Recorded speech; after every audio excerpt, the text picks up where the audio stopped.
kalbant apie naujoves, jų turime keletą ir svarbu, kad tik tai jomis naudotųsi. Na, sakykime, tiems, kam jos ir yra, sakykime, skirtos.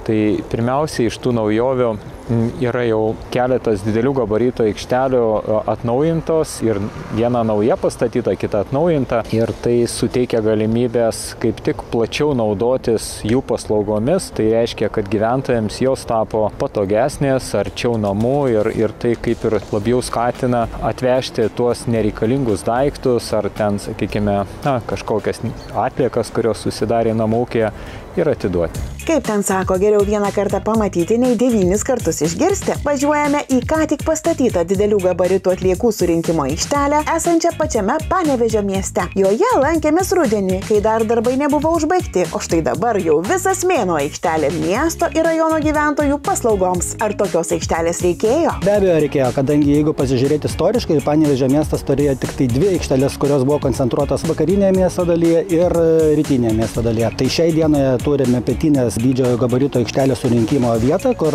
būtent koncentruojasi aplinkinių miesto gyventojai ir taip pat didžiasis gabarito atliekas gali atvežti ir dalis rajono gyventojų. Prie visko reikia priprasti ir gal net atrasti. Ar gyventojai jau pramynė takus į naują didelių gabarito atliekų surinkimo aikštelę? Taip, po truputį gyventojai važiuoja, iš pradžių nedrąsiai, kadangi mūsų aikštelė yra nauja, moderni, tai jiems naujovė šiek tiek sukelia kažkokį diskomfortą, bet iš principo važiuoja, žinoma, jau darosi po truputį. Aikštelė ir nauja, ir moderni. Kuo ji kitokia nei kitos jau veikiančios aikštelės? Ši aikštelė iš principo yra išskirtinė tuo, kad turime naujas integruotas svarstyklės, kuri tiesiogiai turi sąsają su nauja apskaitos sistema. Be to, ši aikštelė, kaip matote, turi ir numerio atpažinimo sistemą, kuri taipogi yra integruota į duomenų suvesties sistemą, kuri padeda tiek darbuotojams, tiek patiems gyventojams greičiau ir efektyviau panaudoti savo laiką. Jei paprasčiau tariant, atvažiavote. Jūsų automobilio numerius nuskaitė automatiškai. Užvažiavote ant svarstyklių, matote, kiek sveria jūsų pakrautas automobilis. Iškrovėte atliekas, užvažiavote ant svarstyklių, matosi, kiek automobilis sveria jau be atliekų. Sistema automatiškai suskaičiuoja, kiekgi kilogramų atliekų atvežėte. Žodžiu, tokia sistema draugiška jūsų brangiam laikui, bet to palengvina darbuotojų darbą ir neleidžia suklysti. Pasak pašnekovo, gyventojų atvežamos atliekos priklauso nuo sezoniškumo. Nuo kadangi ši aikštelė veikia tik mėnesį, gyventojai veža viską. Negaliu išskirti vieno kažkokios tai atliekos rūšies, kadangi panevėžiečiai veža daug ir įvairių atliekų rūšių, tai pradedant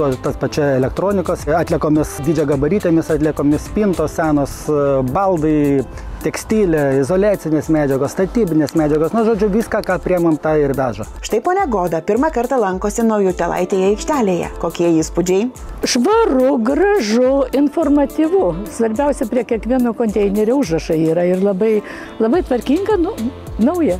Malonu. Ponia Goda namuose šiuo metu daro remontą. Smalsu, kągi atvežė į didelių gabaritų atliekų surinkimo aikštelę. Visokių atliekų ir kartono, ir plastiko yra, ir laiptus išardėme, ir medienos yra. Vienu žodžiu, daug visokių atliekų, tai va švarinamės, pavasaris.